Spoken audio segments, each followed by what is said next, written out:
Hello बच्चों, let's read this question. The question says how many structurally isomeric benzene containing isomers with molecular formula C7H8O, right? हमसे question में पूछा है कि कितने ऐसे स्ट्रक्चरली आइसोमेरिक बेंजीन बन सकती है जिसका मॉलिक्यूलर फॉर्मूला है C7H8O. The key concept for this question is isomers. Isomers are basically those compounds which have same molecular formula, right? ऐसे species जिनका same molecular formula होता है उनको हम लोग क्या बोलते हैं? Isomers बोलते हैं, right? वो मेरे पास दो टाइप्स के होते हैं, एक होता है स्ट्रक्चरल आइसोमर्स और दूसरे होते हैं स्टीरियो आइसोमर्स.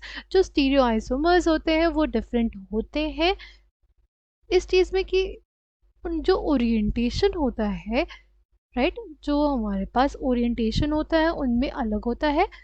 और अगर बात करते हैं स्ट्रक्चरल आइसोमर्स की, तो स्ट्रक्चरल आइसोमर्स एक दूसरे से डिफर करते हैं क्योंकि उनके बॉन्ड कनेक्टिविटी में डिफरेंस होता है. किस में डिफरेंस होता है? उनकी बॉन्ड कनेक्टिविटी में.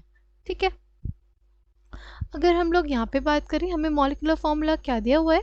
हमें दिया हुआ है C7H8O. ठीक, तो पहले हमें बोला है कि हमें बेंजीन होनी चाहिए. ठीक है, तो हमने बना दिया बेंजीन, राइट. अब बेंजीन का मॉलिक्यूलर फॉर्मूला क्या? C6H6. ठीक, अब हमारे पास एक कार्बन बचा, ठीक, और दो हाइड्रोजन और एक ऑक्सीजन. तो इस पे हम लोग कोई सब्स्टिट्यूएंट लगा सकते हैं, जैसे CH2OH. ठीक, यहाँ से एक H निकला होगा ना, यहाँ से एक H निकला होगा तभी ये ग्रुप आया. ठीक, तो अब अगर इसका मॉलिक्यूलर फॉर्मूला देखें वो क्या हो जाएगा? हो जाएगा, देखो, C6H5 एंड CH2OH. देखो, नंबर ऑफ कार्बन कितने? 7, नंबर ऑफ हाइड्रोजन 8 और ऑक्सीजन 1. हो गया ना C7H8O. यानी पहला कंपाउंड जो हमारे पास आया वो आया CH2OH. दूसरा क्या पॉसिबल है? दूसरा अगर अल्कोहल है तो हमारे पास पॉसिबिलिटी होगी कि हमारे पास ईथर भी बने, तो ईथर बनता है हमारे पास. ठीक है, अगर इसको देखें तो इसका मॉलिक्यूलर फॉर्मूला भी हमारे पास है C7H8O. देखो, इसके 6 carbon atoms, 7th carbon atom, right, C7 हो गया.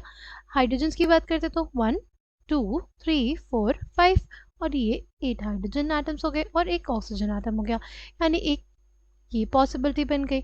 अब हमने मोनो सब्स्टिट्यूट देख लिया, अब डाई सब्स्टिट्यूटेड फॉर्म में देखें, यानी दो हाइड्रोजन्स को हम लोग बेंजीन सिस्टम से हटा दें और ऐसे ग्रुप्स लगाएं कि हमारे पास मॉलिक्यूलर फॉर्मूला क्या आ जाए?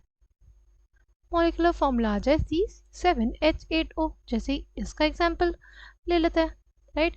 अगर ये ऑर्थो बना है तो there will be a possibility कि मेटा भी हो, क्योंकि ऑर्थो मेटा पैरा आर क्या होते हैं? They are structural isomers of each other. See, ये हो गया ना ऑर्थो, मेटा और पैरा. ठीक, देखो, इसमें नंबर ऑफ कार्बन एटम्स देखते हैं, 1 2 3 4 5 6, राइट, 7 हो गया. अगर हाइड्रोजन एटम्स देखें तो 1 2 3 4 5 6 7 एंड 8, राइट. 4 हाइड्रोजन एटम्स इसमें हो गए, 3 इसमें और एक इसका, 8 हो गए और एक ऑक्सीजन. ठीक, तो ये हमारे पास आ गया. इसको बोले हम लोग हमारा पहला स्ट्रक्चरल आइसोमर्स, ये हमारे पास इसका दूसरा स्ट्रक्चरल आइसोमर और थर्ड स्ट्रक्चरल आइसोमर. फिर हमने देखा था ये वाला जो हमारे पास और दो स्ट्रक्चरल आइसोमर्स आए थे. तो कितने टोटल स्ट्रक्चरल आइसोमर्स आ गए आइसोमेरिक बेंजीन के, जिसका फॉर्मूला क्या होना चाहिए? C7H8O. देखो, we have 5 structures. कितने? 5 structures, right? Final answer for this question will be 5. I hope you understood it well. Thank you and all the best.